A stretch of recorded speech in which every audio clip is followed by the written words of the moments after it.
Welcome to Two Baptists and That Amish Chick, a podcast brought to you by the Butter Churn Girls. I'm Leslie. And I'm Bethany. And I'm Berlin. Join us for candid conversations about organized religion, the good, the bad, the ugly, and how we broke free from it while holding on to our faith in God. In these candid conversations, you can expect to laugh, to relate, occasionally cry, and definitely hear a few cuss words.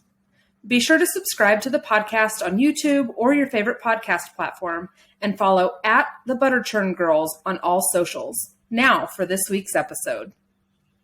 Hey guys, today we are going to start off with talking about honor and honoring where we came from, what our faith was. Honor is the currency of the kingdom of God. And so we want to talk about some of the good things that we did find in the faith that we were raised up in, the faith that we left. Because we don't want to be this podcast space where we're like, we're here to trash everything. Like there were good things that came from this. Like there's good things we learned.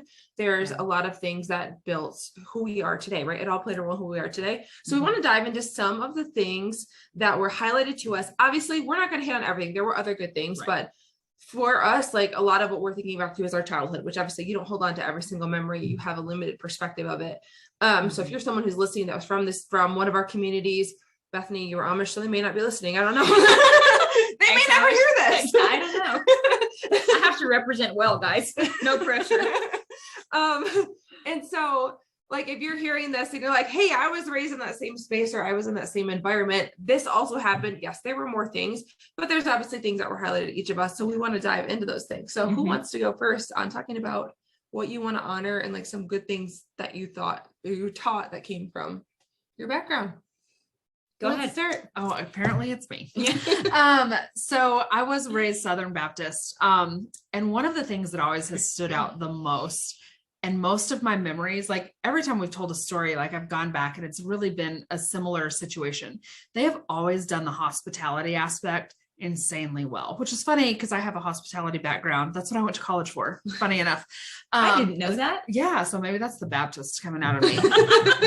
It led to a 4-year degree. But no, like one of the things that our church and our like community did really well was when there was a funeral, when there was, even if they weren't actually in our church, but it's like a family member of someone. Well, and not even then, like, because our church was the biggest in town, like some of these, like, I saying high profile sounds weird, but a high profile person that would have a bigger crowd that couldn't fit in their home church, they would open the church and they would still feed them a meal. And, like that was one of the things that they always did really well. I felt that, they kept the community aspect alive. They really cared about like,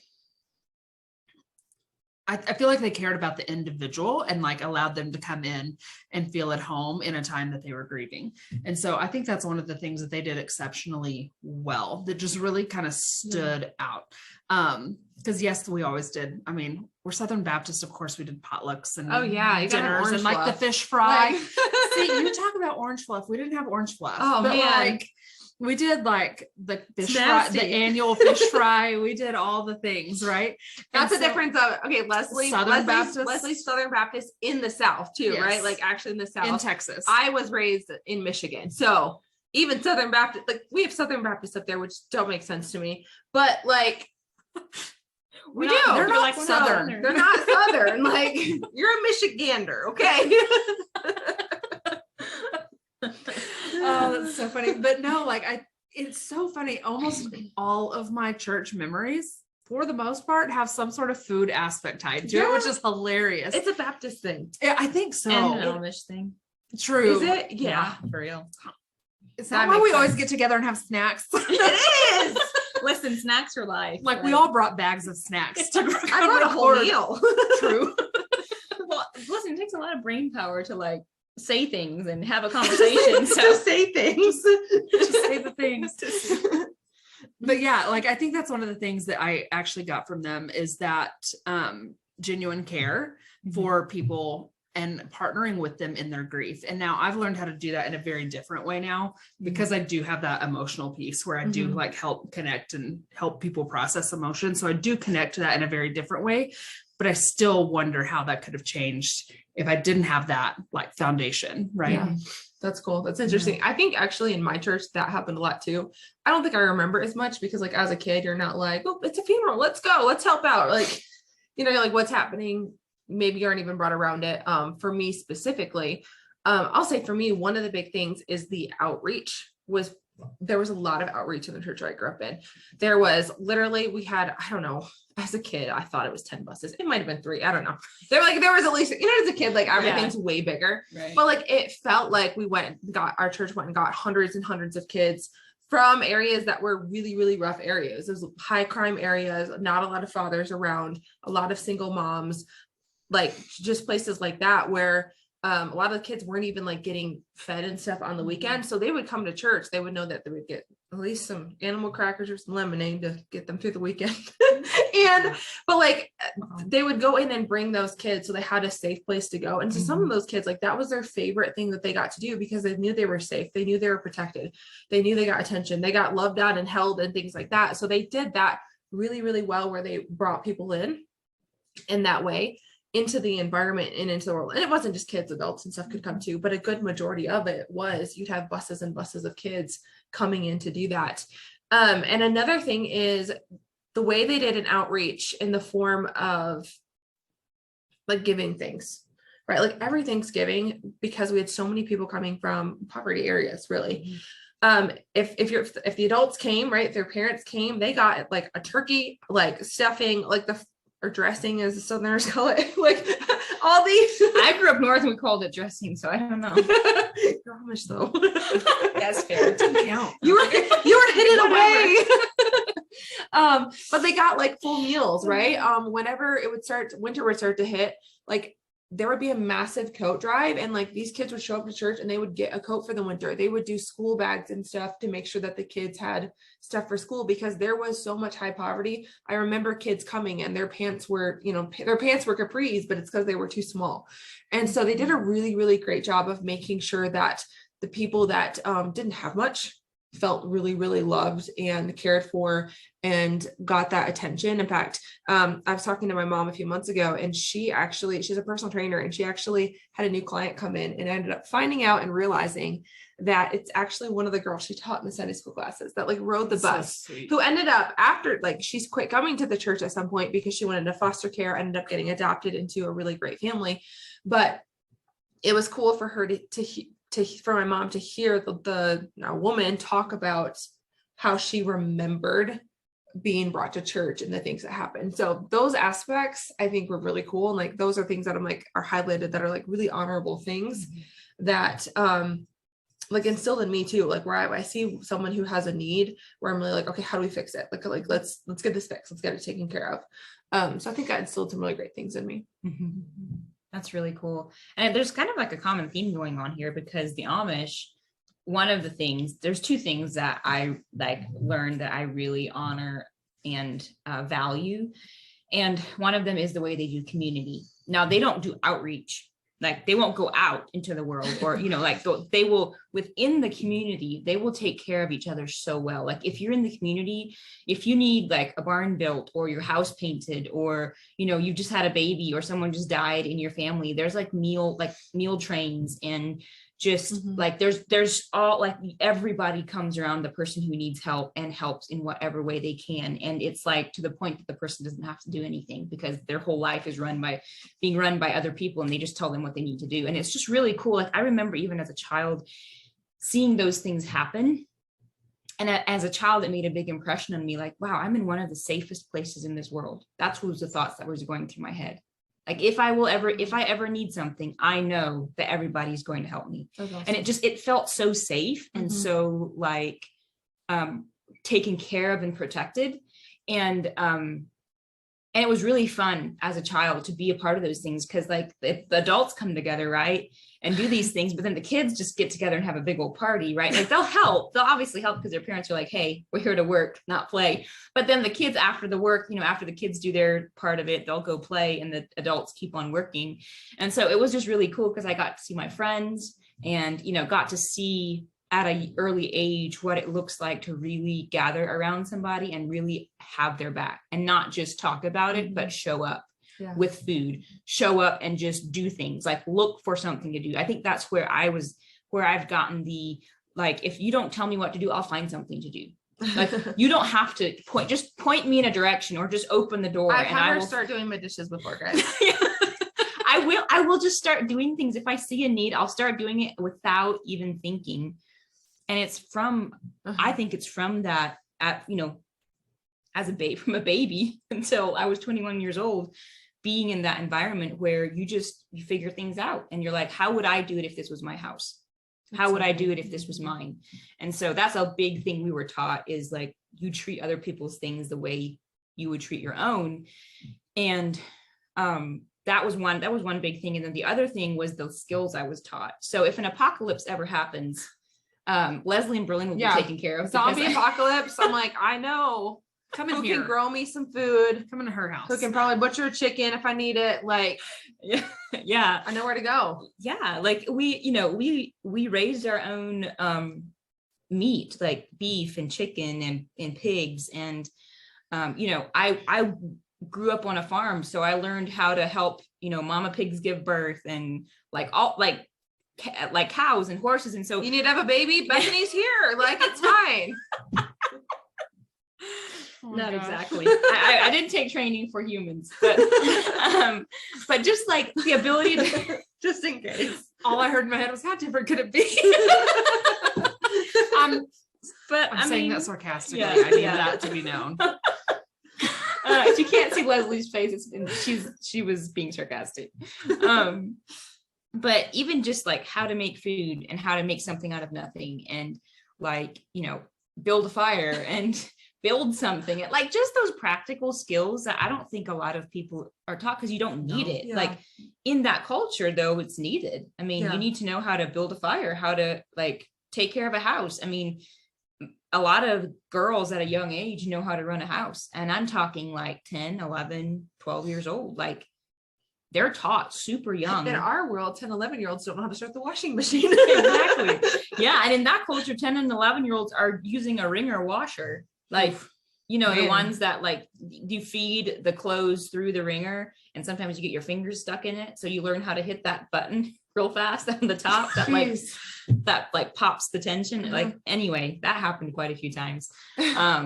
I remember my sister Abigail, actually, we heard her yelling from downstairs, and we come down and her arm is like through the wringer. Like she didn't know how to stop it. And that girl was crying because that pressure, like it just, I can imagine. So that was a story. Those two things are really two things that I love about the Amish, and they do really, really well. And I mean, they even do it for people outside of the community, but it's generally like friends of a family, or like you gotta have people. Yeah, you've got to be like a driver for the community who takes people everywhere, because they have drivers. Like, they'll pay people to take them to town. They'll pay people to take them to. Sounds kind of bougie a little bit. Like our driver, like. It kind of is. It's kind of like the, back in the day when they had like people, carriages and all those to take them places. It's kind of the way it is in the Amish culture, because, well, they can't have cars, but they can pay somebody to sit in their car. So anyway, I was like, I love though, you were talking about helping each other, raising a barn and stuff. That's still stayed implemented for your family, because a lot of your family's Mennonite now, right? Like your siblings. And so, like, I know Bethany told stories to us where at Christmas time, like, they have Christmas at different people's houses, and they go there and do projects on the house. And I've thought about, I'm like, how cool, even as friends. I'm like, what if we even just was like, hey, Leslie, what do you need done at your house? In February, we're coming to your house. We're going to bustle things out. And then we're going to go to Bethany's house the next month, and then my house the next month. And then just went through our friends. I'm like, what if friends or family or whoever is in your world, right? Like, like Bethany and I don't have family local to us here in Texas. So like, what if that was something we implemented, like took those good pieces and implemented it? Like, imagine how powerful that'd be. Cause we spend so many weekends, like just that thing in and of itself. How many weekends do we spend trying to work on things where for me, like, I don't spend with my husband because we're trying to get projects done. But if we all got together and helped each other bust them out, like, we wouldn't skip over things that we've been procrastinating. Right. Like, we would just be more satisfied, probably a lot more peace. Like, I think if we take tools like that and like can learn from those things, like these things that we really find that we're really honorable. Yeah. And like, there's probably ways that we can implement them in our lives today and make them up leveled and even better. Right. Yeah. And even like that, coming together like that, it builds community too. And it builds that friendship and that, like, you're not just doing projects, but you're also getting to hang out with people that you like. Yeah. And, there's some really funny things that happen and stories that are told. And, there's like these memories that you get to make with people that is also, you can't really put a value on that either, or a price tag, I'm sorry, on that. Mhm. And so there's so many dynamics to that idea of like getting together and like, okay, let's knock out your projects. What do you need done? Yeah. And we're created for community. And so seeing that these are a lot of the foundations, right, that we all kind of kept and held on to, we're created for that. And so seeing how that foundation has like continued on, like we know the importance of us getting together. And even like they have to like throw us out of church. I love it. They literally do. It's They're shut the lights off. Yeah, they're Get like, out. okay, get out. Like, and we're standing talking, and so we'll go and stand in the parking lot, like in our coats, shivering, like talking. And then we go to a restaurant. We after. like to hang out. We like to be around each other. And so, I mean, we're doing a podcast together. I mean, yeah. And now we couldn't talk enough in the parking lot. So now we have to record it for everybody to hear. But no, I love that a lot of these foundations have held true and some things that have actually like led us together. So I think that's really cool. And another thing, like, as far as like honoring like where we came from, we wanted to like start on this note because like Berlin said, honor is the currency of the kingdom, but also when it comes to deconstructing, you don't just assume you have to abandon it all. Right. Like, and I think we've said this several times, but I think it's so important that it's just like, we're going to reiterate it. Like there is a good foundation. You have to look for it, right? Yeah. Sometimes it's not as obvious because I do know that there are a lot of people who have grown up in very like there's some really crazy awful, cults and different things awful like cults out there. Right. And so we're not saying like, hey, you got to go find the good and all the awful stuff. Yeah. Right. We're just saying like, we knew we couldn't go forward without first honoring where we came from. But also what are those important things? Because I think sometimes we need to be reminded, right? Because especially when we get to talking about some of the beliefs and things we were taught and, the bull crap as we move forward, like the stuff that there is stuff that we're just like, no, not anymore. We're definitely throwing that out. But I think so often, like, it's like, I spent 20 years of my life in that church. I have to abandon everything, or I spent 21 years of my life in It'll feel like a waste. Right? Like there has to be something there. Like, was it all a waste? No, like we were introduced to God there. Right. So first and foremost, that's the biggest thing we got. Two, we learned how to do community really, really freaking well. And so how do we pull these forward in our rebuilding and the things that we're like creating now, right? That's cool. And like to add to that is something I heard the other day, and you were at the same event I was at, where it says, like God works all things out for our good, and he doesn't allow things to happen. He's not like the instigator of bad things that happen in our lives. Right. But as soon as something happens that was bad or not good, there's purpose attached to it. He attaches a purpose to it. Yeah, he attaches a purpose to it. So even the things we've gone through that aren't good, when those things happen, he instantly attached purpose to it because that's who he is. Because he's instantly looking to work that out for your good. And so that nothing is ever a waste in your life. And when you realize that, you really can't lose. I mean, you can like go through some really crappy things, but you really didn't waste your time. Because there's purpose attached to that. There's instantly something God puts something on that will bring value out of that thing that you went through that will probably bless you more than you even thought it could, right? Because in the moment we're like, how is this ever going to work out? Exactly. That was a waste. But often if you let it, it'll turn. I mean, even in my experience, like I've been gone now like 9 years, and I'm beginning to see like, oh my goodness, I'm actually thankful that those things happened because of the purpose that was attached to it, because I probably wouldn't have that purpose if I didn't go through it, because if it was all just good, then there wouldn't have been a need to add anything extra to my life. My life has purpose outside of the bad things that happen. I'm not saying that you need to go through something bad in order for you to have purpose.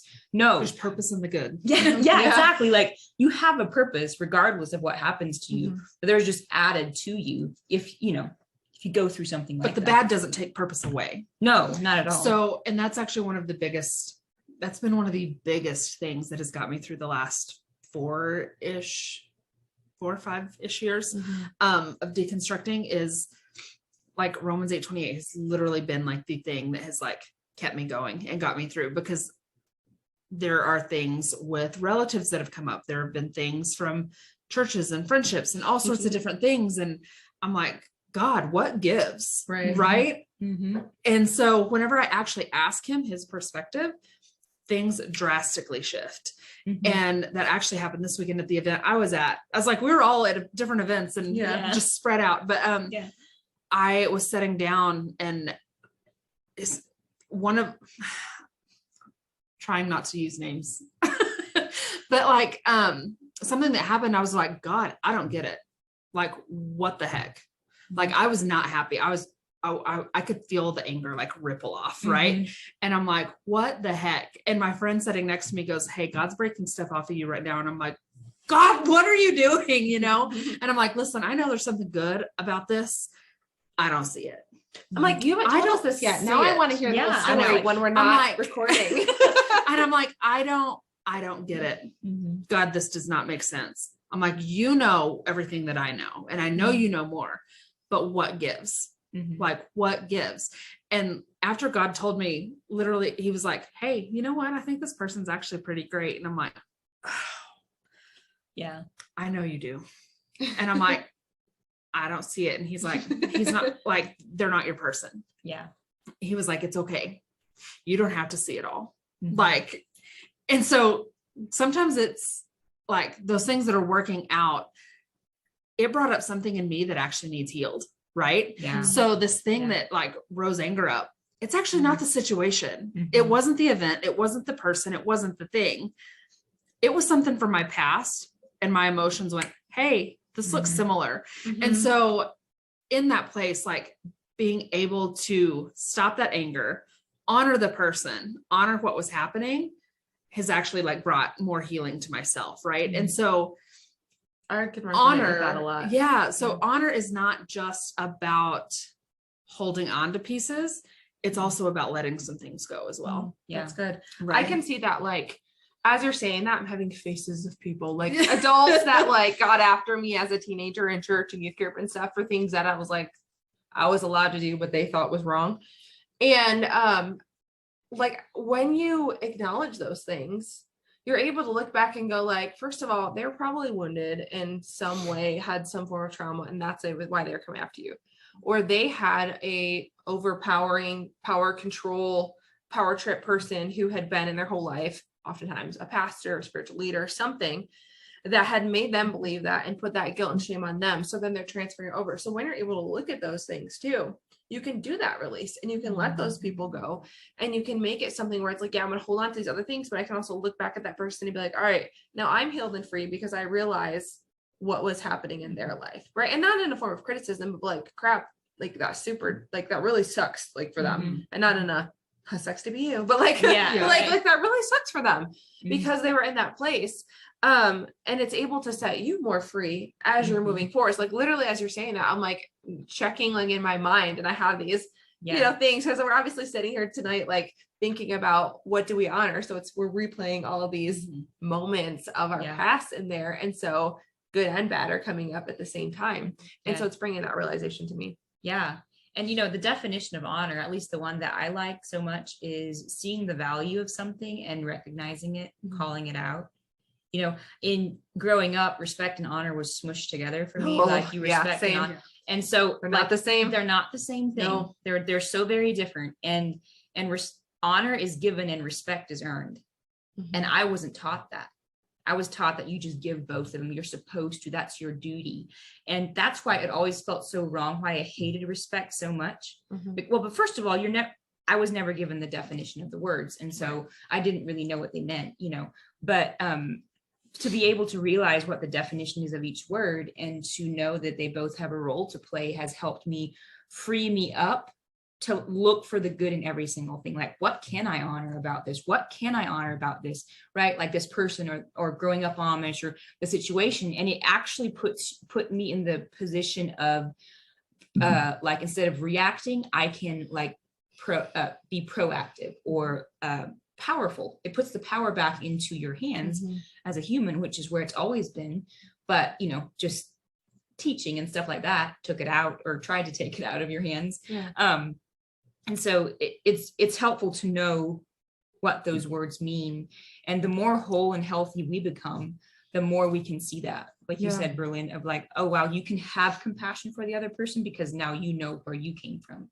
Like, I know what that's like because I went through that. Or you because you're not triggered anymore and you're like, oh my gosh, this is awful. You can now actually see the wounds in that person without your filter coming up to like, and it could give you compassion on those people too. Yeah. Like, that's what I like when I'm saying like, dang, that sucks that you're there. Like, it gives you compassion where it's like, holy, like I think back being a teenager and like in youth group and the adults that were saying certain things to me that were like a lot of criticisms where I had a lot of just like hard things happen through.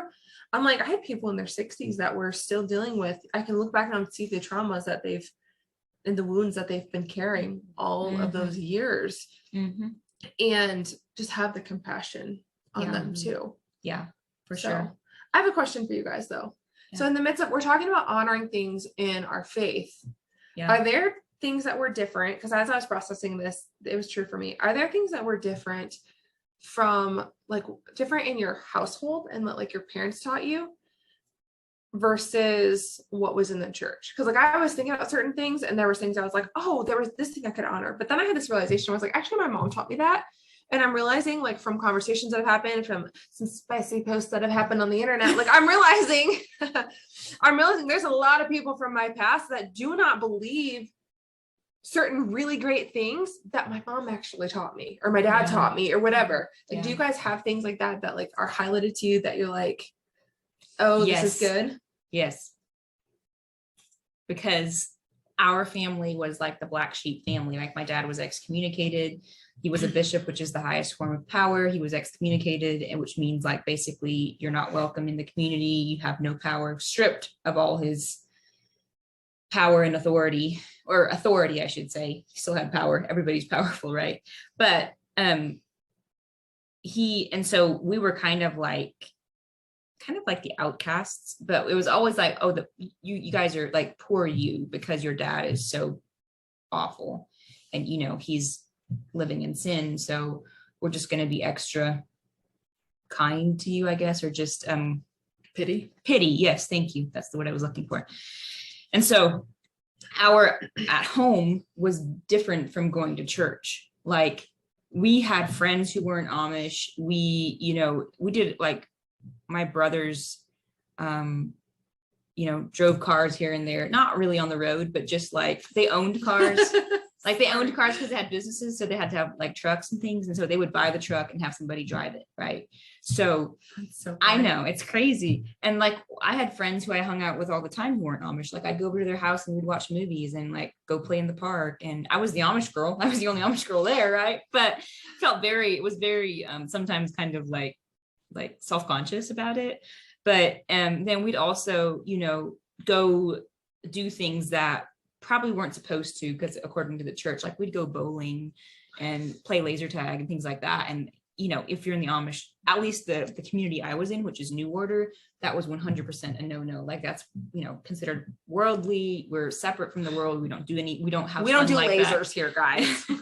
We don't go play laser tags out. Yeah, exactly. And like my brother Nathan traveled a lot, and so he'd go to places that most people probably will never see. And so we did a lot of things that weren't Amish because of, and I think like my dad kind of started that, because when he lost his power or his authority or whatever, it just kind of, our family, we still had friends in the church, like we still had, but our friends were also considered kind of rebels. So, it was kind of like we hung out with those people because we felt the most at home with them, and we just had I feel exposure like to Leslie more and I things. resonate with being in the rebel crowd.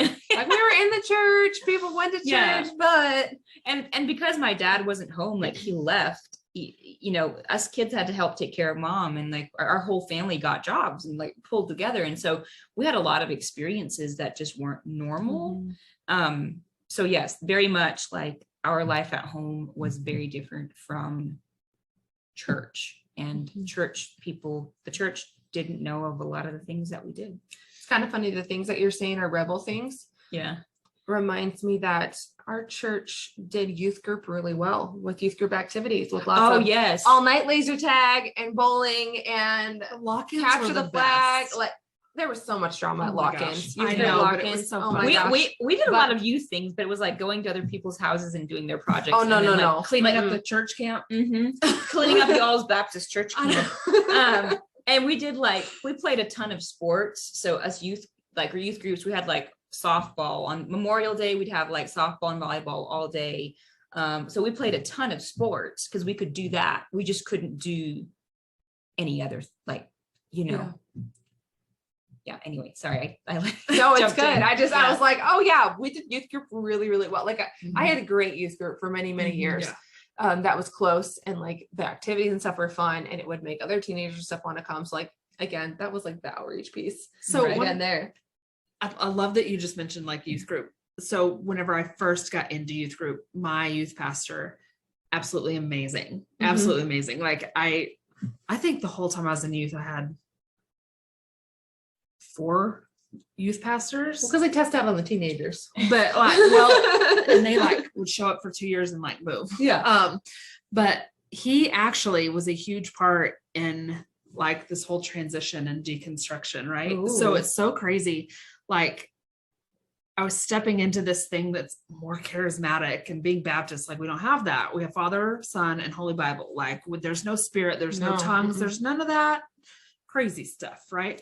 And so I go to this church that he's the pastor of, and I'm like freaking out. Of course, like I'm walking in like deer in the headlights, like what is happening? But as soon as I realized he was the pastor, it was almost like a security blanket. And I went, if he has like made this jump, like if he's made this change, and like I know who he is, Yeah. I can like I have a little bit of peace. And so God has like sent me security blankets through this whole process, which has actually That's been cool. really cool.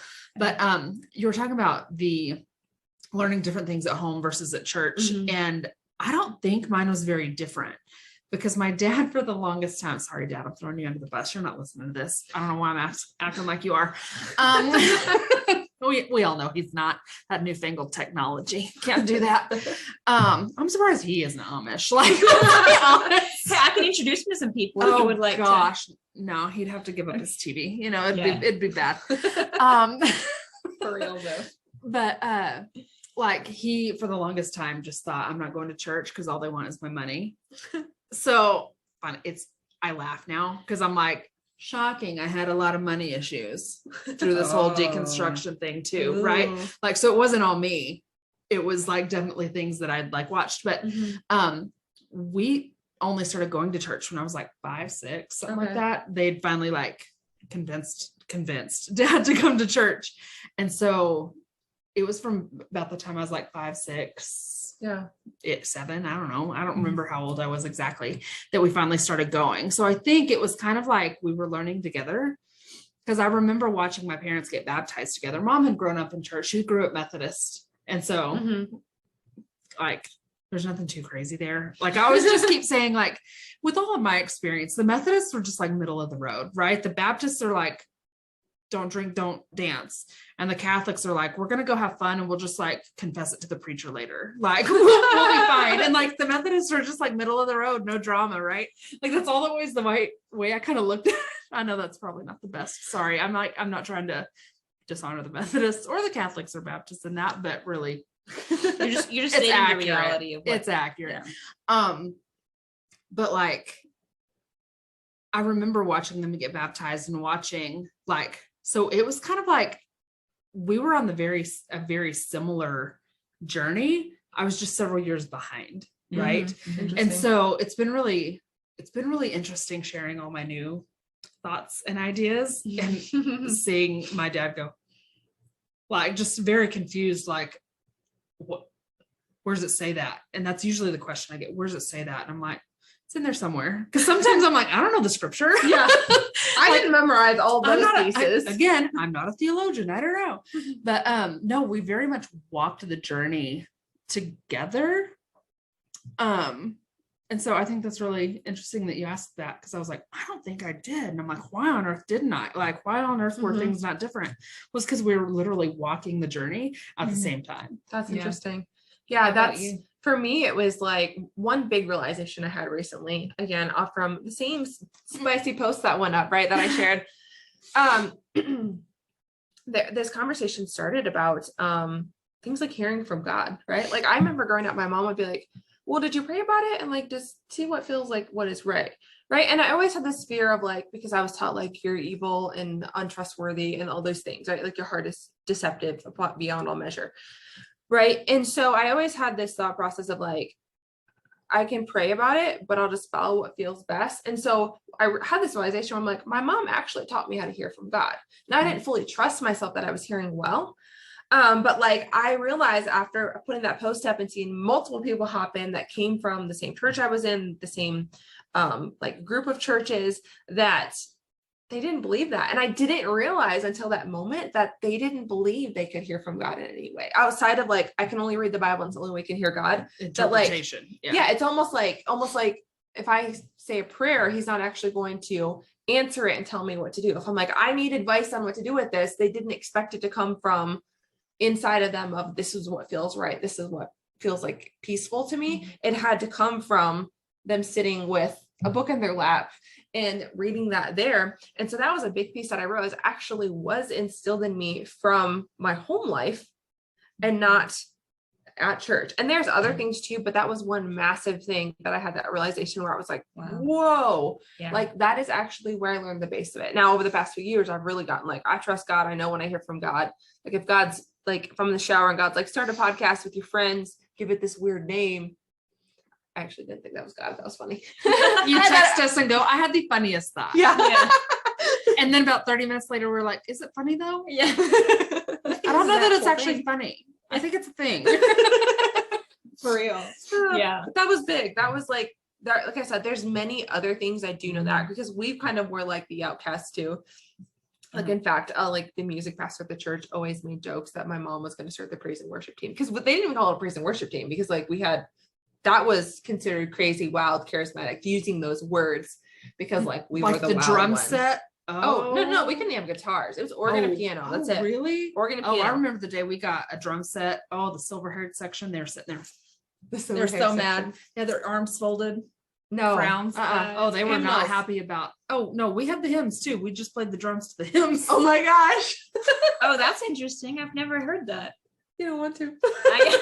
So apparently we were going to church one Sunday morning. Yeah, we're gonna go to Baptist church. Gosh, they're gonna be like, who did you bring in here, Leslie? You can just tell them this is my Amish friends. My Amish and my Baptist friends. Yeah. They're fine. Yeah. No, but I'm really glad that we all have things, like, to bring it back around to the honor piece. Like, I'm really glad that we all have things that we can take away from like the religion that we grew up in, because for all the stuff that didn't go well, there's some really good things that went well, you know, and to be able to just take that and be like, these are really good things that I learned from this, and not have to say anything else, you know, like just leave it at that, shows how far we've come, even, you know, like how much healing has happened for us, and, you know, maturity, and just realizing that those things really just don't matter. Like, if there would have been a time that I would have been like, nothing. Yeah. I know. I'm so when I left, I would have been like, nothing good, because it was so fresh for me. Yeah. You know? When you're in that place of the traumas and the hurts and the pain and feeling like a mess happening inside, Right. like that's how it feels. And like, I feel like that's just part of process too. It Like, is. something you have to go through anger and frustration. And like, we have a mentor and a friend that always says like, the truth will either set you free or piss you off. Like, Right. because like, as you find more freedom and truth in things, like that will be your experience in it. Right. And so, yeah. Is that all we have? Or do we have I more? think so. No, I think this is wrap it. this one up. Yeah. All right, guys. So that is kind of like our background on honoring like some really, really good things that happened from our past. that we're taking from religion, and moving forward and taking those things. So make sure that you guys like, subscribe, follow whatever you're listening on. Always follow us on social media platforms. We're everywhere. All the things as the Butter Churn Girls. And we'll see you in the next episode. Bye, guys. Bye. See ya.